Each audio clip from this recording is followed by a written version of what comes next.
യോഗത്തിൻ്റെ അധ്യക്ഷൻ, ഈ നാടിൻ്റെയൊക്കെ പ്രിയങ്കരനായ,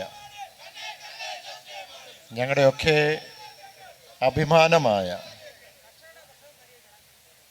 ശ്രീ ജോ മൈക്കിൾ MLA, ഇടതുപക്ഷത്തിൻ്റെയും ഞങ്ങളുടെയൊക്കെ പ്രിയപുത്രനും ഞങ്ങളുടെയും അഭിമാനമായ മന്ത്രി ശ്രീ റോഷി അഗസ്റ്റിൻ, വേദിയിലുള്ള ഏറ്റവും ബഹുമാന്യരായ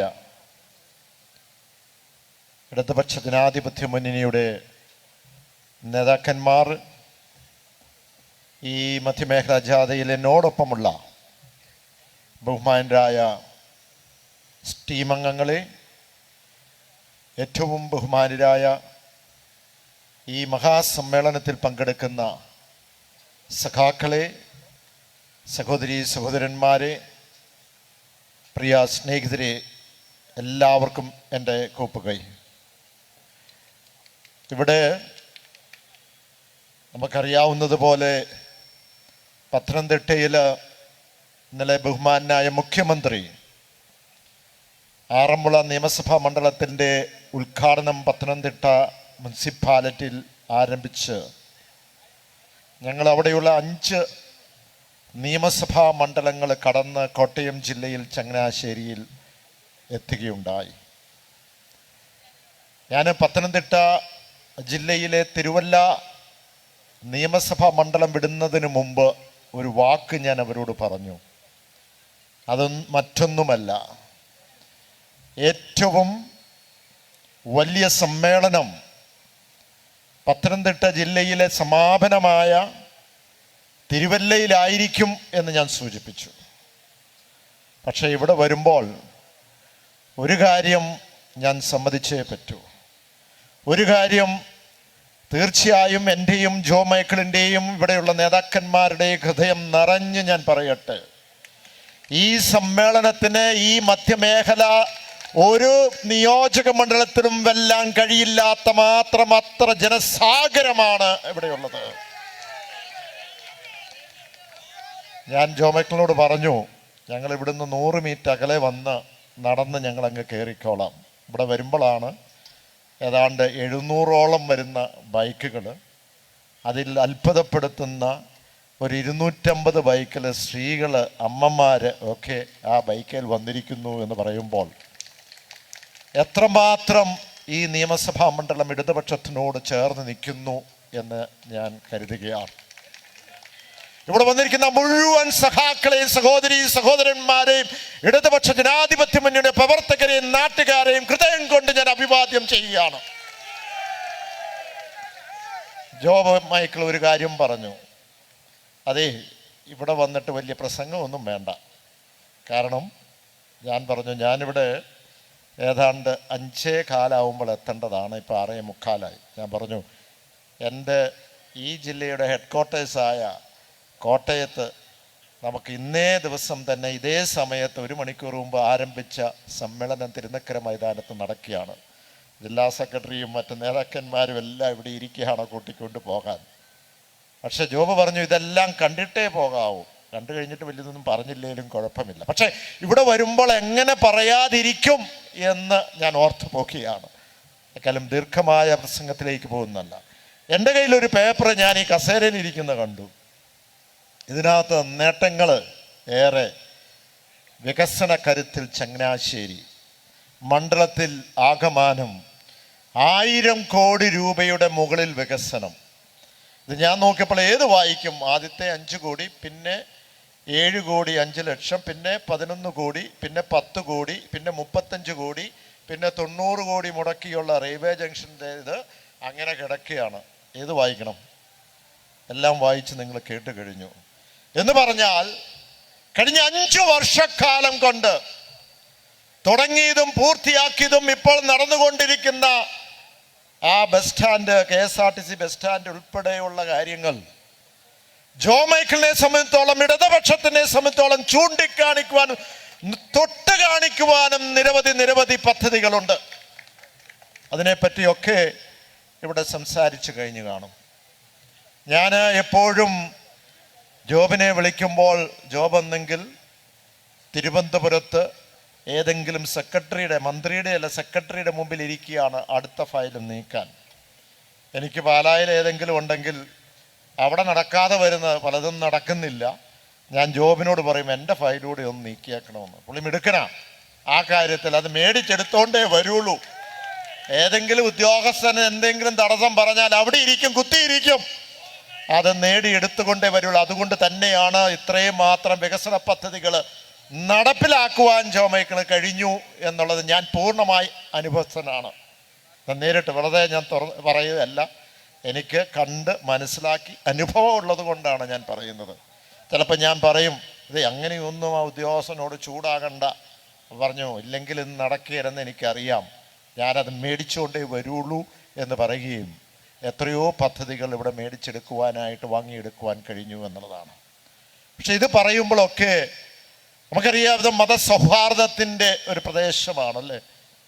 ഇന്ന് എല്ലാ സമുദായങ്ങളും, അത് മുസൽമാനാണെങ്കിലും ഹൈന്ദവനാണെങ്കിലും ക്രൈസ്തവരാണെങ്കിലും എത്രയോ സമാധാനത്തോടു കൂടി പോകുന്ന ഒരു പ്രദേശമാണ്. അതാണ് ഇതിൻ്റെ ഐശ്വര്യം. അവിടെയാണ് കോട്ടയം ജില്ലയുടെ ഈ മധ്യമേഖലാ ജാഥ ഇപ്പോൾ നമ്മൾ ആരംഭിച്ചിരിക്കുന്നത്. ഇന്ന് വിവിധ തരത്തിലുള്ള വികസന പ്രവർത്തനങ്ങളുടെ കാര്യങ്ങൾ ഇവിടെ സംസാരിച്ചെങ്കിൽ ഞാൻ രണ്ട് കാര്യങ്ങൾ മാത്രമേ ഇവിടെ സംസാരിച്ച് ഞാൻ അവസാനിപ്പിക്കുകയാണ്. ഏതാണ് രണ്ട് കാര്യം? ആ രണ്ട് കാര്യത്തിൽ ഇവിടെ ഇരിക്കുന്ന സാധാരണക്കാരായും പാവപ്പെട്ടവരായും അമ്മമാരും സഹോദരിമാരും ഒന്ന് ചോദിച്ച്, പാലമുണ്ട്, ബസ് സ്റ്റാൻഡുണ്ട്, ആശുപത്രിയുണ്ട്, വിദ്യാഭ്യാസ സ്ഥാപനങ്ങളുണ്ട്, കുടിവെള്ളമുണ്ട്, വൈദ്യുതിയുണ്ട്, ഇതിനേക്കാളും അപ്പുറം നിങ്ങൾ പറ ഏത് കാര്യത്തിലാണ് ഇടത് സർക്കാർ ഞങ്ങളെ ചേർത്ത് പിടിച്ചു എന്ന് ചോദിച്ചാൽ ഞാൻ കുറച്ച് സാധാരണക്കാരോടൊക്കെ ചോദിച്ച് മനസ്സിലാക്കി. അപ്പോൾ പറഞ്ഞു ഇതെല്ലാം ഞങ്ങൾക്ക് സൗകര്യം ഒരുക്കി തന്നു. അതിനേക്കാൾ ഞങ്ങൾക്കൊരാശ്വാസമായി കാണുന്നത് ഈ ക്ഷേമ പെൻഷനാന്ന് പറയും. ഞാൻ വെറുതെ പറഞ്ഞതല്ല, അതൊരല്പം ആശ്വാസമാണ്. ഞാൻ ഓർക്കുന്നത് 1980 ക്ഷേമ പെൻഷൻ എങ്ങനെയാണ് ആരംഭിച്ചത്? ക്ഷേമ പെൻഷൻ ആരംഭിച്ചത് നമുക്കറിയാം 80കളിൽ. സാധാരണ രീതിയിൽ ഒരു ബഡ്ജറ്റ് നടക്കുമ്പോൾ തലേ ദിവസം മുഖ്യമന്ത്രിയുടെ അടുത്ത് അന്ന് ഉണ്ടായിരുന്ന ധനകാര്യമന്ത്രി, ഇപ്പോഴും അങ്ങനെ തന്നെയാണ്, തലേ ദിവസം ബഡ്ജറ്റിൻ്റെ ആ പുസ്തകത്തിൽ നിന്ന് മുഴുവൻ വായിച്ചു കേൾപ്പിക്കും. മുഖ്യമന്ത്രി മുഴുവൻ കേൾക്കും. എന്നിട്ട് മുഖ്യമന്ത്രിക്ക് എന്തെങ്കിലും അഭിപ്രായം ഉണ്ടെങ്കിൽ പറയും. അങ്ങനെ 1980 മുഖ്യമന്ത്രിയുടെ അടുത്ത് അന്നത്തെ ധനകാര്യമന്ത്രി വന്ന് അന്നത്തെ ബഡ്ജറ്റുകൾ വായിച്ച് കേൾപ്പിച്ചതിൻ്റെ ഇടയ്ക്ക് ഒരു കാര്യം സംസാരിച്ചു അല്ലെങ്കിൽ പറഞ്ഞപ്പോൾ ഉടനെ മുഖ്യമന്ത്രി ഏറ്റുനിന്നു. എന്നിട്ട് മുഖ്യമന്ത്രി ആ ധനകാര്യമന്ത്രിയെ അങ്ങ് കെട്ടിപ്പിടിച്ചു. എന്നിട്ട് ഒരു കാര്യം പറഞ്ഞു, ഉള്ള കാലഘട്ടത്തിൽ മുഴുവൻ ഇത് കേരളത്തിലെ ജനങ്ങൾ ഓർത്തിരിക്കും, ഇത് ചരിത്രമാണ് എന്ന് പറഞ്ഞു. എന്തായിരുന്നു ആ ചരിത്രം?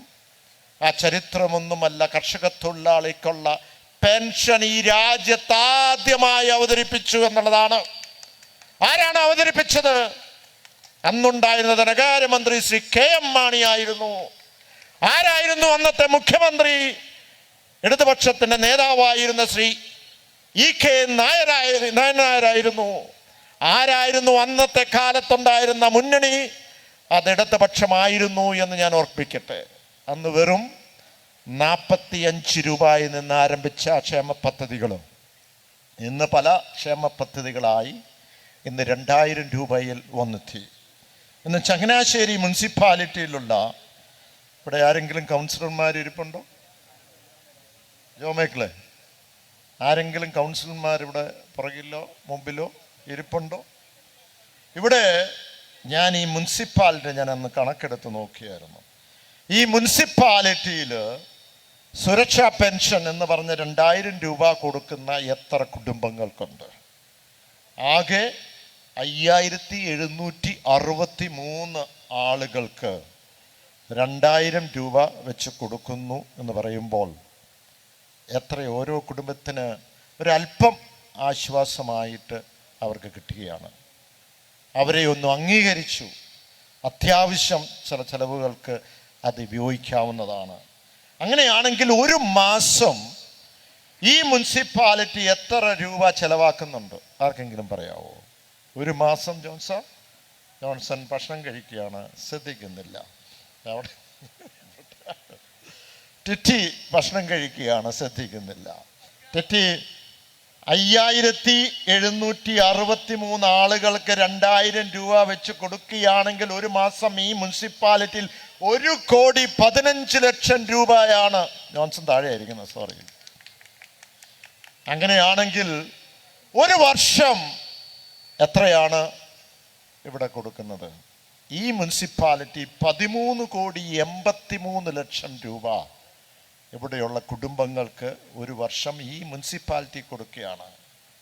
നമ്മൾ 13 ലക്ഷം രൂപ കൊടുക്കുമ്പോൾ 5 വർഷത്തേക്ക് എത്രയാണ് കൊടുക്കുന്നത്? 69 കോടി രൂപയാണ് ഈ മുനിസിപ്പാലിറ്റി മാത്രം കൊടുക്കുന്നത്. ഇത് മുനിസിപ്പാലിറ്റിയുടെ കണക്കാണ്. ഞാൻ ശരാശരി എല്ലാ നിയമസഭാ മണ്ഡലങ്ങളിലും അവിടുത്തെ ഈ പറഞ്ഞ 10 മണ്ഡലങ്ങൾ, ഇവിടെ 7-8 ഉള്ളായിരിക്കാം, 6-7, പക്ഷേ ജനസംഖ്യ വെച്ച് നോക്കുമ്പോൾ നമുക്ക് കാണുവാൻ കഴിയുന്നത് ഏതാണ്ട് ശരാശരി 10 മണ്ഡലങ്ങളിലേക്ക് ചെന്നെത്തും. ഇപ്പം 6 ആണെങ്കിൽ പോലും നമുക്ക് ഇവിടെ 69 കോടി രൂപയാണെങ്കിൽ അതിൻ്റെ 5 മണ്ഡലങ്ങളിലാണെങ്കിൽ പോലും 350 കോടിയിൽ കൂടുതൽ ക്ഷേമ പദ്ധതികൾ ഈ നിയമസഭാ മണ്ഡലത്തിൽ സാധാരണക്കാർക്ക് കൊടുത്തു എന്ന് പറയുമ്പോൾ ആരാണ് ചേർത്ത് പിടിച്ചത്? ഇടതുപക്ഷമാണ്.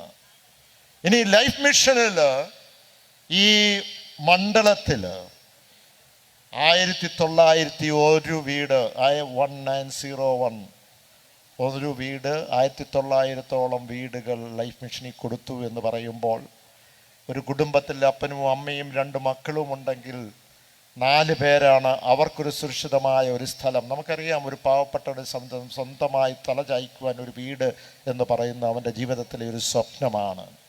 അങ്ങനെ വന്നാൽ ഏതാണ്ട് 2000ഓളം വീടുകളുമ്പോൾ ഏതാണ്ട് 8000 പേർക്ക് അവർക്കൊരു സുരക്ഷിതമായി ലഭിച്ചു ഈ മണ്ഡലത്തിൽ എന്ന് പറയുമ്പോൾ അത് വലിയൊരു കാര്യമാണ്. ഇപ്പോൾ പുതിയൊരു പദ്ധതി 30നും 60 വയസ്സിനും ഇടയ്ക്കുള്ള സ്ത്രീകൾക്ക് മറ്റ് വേതനങ്ങളുമൊന്നുമില്ലാത്ത, ആ പെൻഷനൊന്നുമില്ലാത്ത സ്ത്രീകൾക്ക് 1000 രൂപ വെച്ച് കൊടുക്കുവാനുള്ള ബഡ്ജറ്റ് തീരുമാനമായി. ഇപ്പോൾ നവംബർ മാസം തൊട്ട് രജിസ്ട്രേഷൻ നടക്കുന്നു. ഈ മാസം അവസാനത്തോടുകൂടി എൻ്റെ പേയ്മെൻറ്റ് വരികയാണ്. ഏതാണ്ട് 18 ലക്ഷം പേര് ഇപ്പോൾ കേരള സംസ്ഥാനത്ത് രജിസ്റ്റർ കഴിഞ്ഞു എന്ന് പറയുമ്പോൾ എത്ര പേരെയാണ് ചേർത്ത് പിടിക്കുന്നത്? ചികിത്സാ സഹായമായി മുഖ്യമന്ത്രിയുടെ ദുരിതാശ്വാസ ഫണ്ടിൽ നിന്ന് MLA ഇടപെട്ടുകൊണ്ട് തന്നെ എത്രയോ പേർക്ക് കിട്ടി. ഞാനൊന്ന് സൂചിപ്പിച്ചു എന്ന് മാത്രമേ ഉള്ളൂ. ഞാൻ ചുരുക്കട്ടെ സ്നേഹിതരെ, ക്ഷമിക്കണം, നിങ്ങൾക്കെല്ലാം വീട്ടിൽ പോകാനുണ്ട്, ഇപ്പോൾ തന്നെ വൈകി എന്നറിയാം. ഞാൻ ഒരു കാര്യം കൂടെ പറയുന്നു, ഞാൻ അവസാനിപ്പിക്കുന്നു. ഈ വികസനമെല്ലാം ഉണ്ടെങ്കിലും സമാധാനമില്ലാത്ത ഒരു സംസ്ഥാനമാണെങ്കിൽ നമുക്ക് കാര്യമുണ്ട്. ഒരു കുടുംബത്തിന് എത്ര പണമുണ്ടെന്ന് പറഞ്ഞാലും കുടുംബത്തിൽ സമാധാനമില്ലെങ്കിൽ അവിടെ ജീവിക്കാൻ കഴിയുമോ?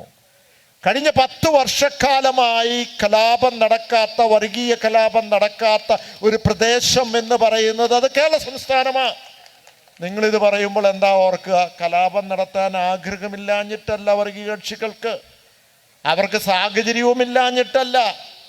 പക്ഷേ അത് കാരണം എപ്പോഴെങ്കിലും തല പൊക്കിയാൽ അവരെ അടിച്ചമർത്തുവാനുള്ള ശക്തി, ഇച്ഛാശക്തി ഇടത് സർക്കാരിനും പിണറായി വിജയൻ മുഖ്യമന്ത്രിക്കും ഉള്ളത് കൊണ്ടാണ്. ഇതിനു മുമ്പ് എത്രയോ കലാപങ്ങൾ നടന്നു. തലശ്ശേരി കലാപം, പൂന്തറ കലാപം, വിഴിഞ്ഞം കലാപം, മാറാട് കലാപം. ഏത് കാലഘട്ടത്തിലാണ് നിങ്ങളെടുത്ത് പരിശോധിക്കുക. പക്ഷേ അത് തല പൊക്കുവാൻ അവരനുവദിക്കില്ല. ഞാൻ മതസൗഹാർദ്ദത്തിൻ്റെ ഒരു നാടാണ് എന്ന് ഞാൻ സൂചിപ്പിച്ചുകൊണ്ട് തന്നെയാണ് 2016 അധികാരത്തിലേക്ക് ഇടതുപക്ഷം വന്നപ്പോൾ 3 ക്ലാസ്സിൽ പഠിക്കുന്ന കൊച്ചും 4 ക്ലാസ്സിൽ പഠിക്കുന്ന കൊച്ചും ഇപ്പോൾ 10 വർഷം കഴിയുമ്പോൾ എത്ര വയസ്സായി കാണും? എത്ര വയസ്സായി? 10 വർഷം കഴിഞ്ഞപ്പോൾ 11 വയസ്സോ 18 വയസ്സായി കഴിഞ്ഞു. ഈ 18 വയസ്സുള്ള കൊച്ചിനോട് ചോദിക്കുകയാണ്, അതെ നിങ്ങൾക്ക് ഈ പവർ കട്ട് അല്ലെങ്കിൽ ലോഡ് ഷെഡിങ് അല്ലെങ്കിൽ പവർ ഫെയിലിയർ എന്ന് പറഞ്ഞാൽ നിങ്ങൾക്കറിയാമോ എന്ന് ചോദിച്ചാൽ ഒരുപക്ഷെ അവർക്കറിയില്ല. കാരണം അവർ കണ്ടിട്ടില്ല, കേട്ടിട്ടില്ല, അനുഭവിച്ചിട്ടില്ല.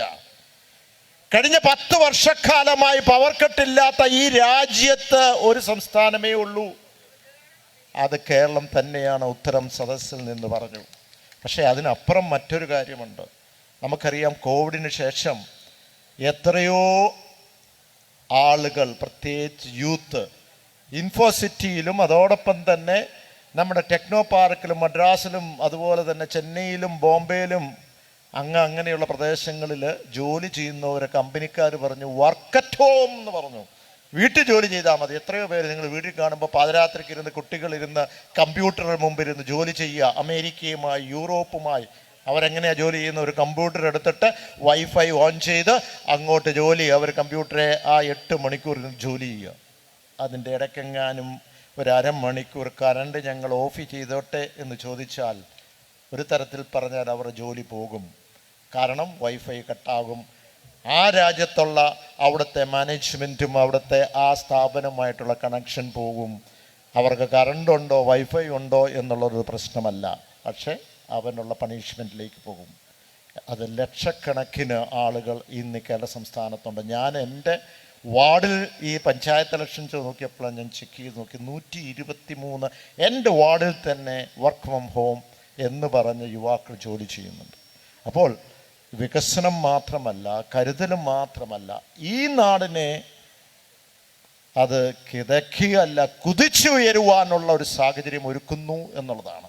ഞാൻ ചുരുക്കട്ടെ, നമുക്കറിയാം ഈ നാട് മറ്റൊരു തെരഞ്ഞെടുപ്പിലേക്ക് പോവുകയാണ്. ആ തെരഞ്ഞെടുപ്പിലേക്ക് പോകുമ്പോൾ ആ തെരഞ്ഞെടുപ്പിൽ നമ്മൾ ഈ കാര്യങ്ങൾ രാഷ്ട്രീയവും കാഴ്ചപ്പാടും നമ്മുടെ ജനങ്ങൾ കൊണ്ട് എത്തിക്കുവാൻ നമ്മുടെ മുഴുവൻ ആളുകളും ഇടതുപക്ഷ ജനാധിപത്യ മുന്നണി പ്രവർത്തകരും ഉണ്ടാകണം. ഇന്ന് മറുവശത്ത് നമ്മൾ കാണുന്നത് UDF ഏതെങ്കിലും ഒരു വികസനത്തിൽ അവർ അതിനെ സഹായിച്ചിട്ടുണ്ടോ? ഇനി പറയട്ടെ, ഇത്രയും കോടി രൂപയുടെ വികസനവും അതുപോലെ തന്നെ ക്ഷേമ പദ്ധതി നടക്കുമ്പോൾ നടത്തി അത് പ്രാവർത്തികമാക്കിയതിനു ശേഷം ഇത് വേണ്ടായിരുന്നു, ഇത് തെറ്റായിപ്പോയി എന്നവർക്ക് പറയാൻ പറ്റുമോ? പറ്റില്ല. പക്ഷെ അവർ സഹായിക്കില്ല.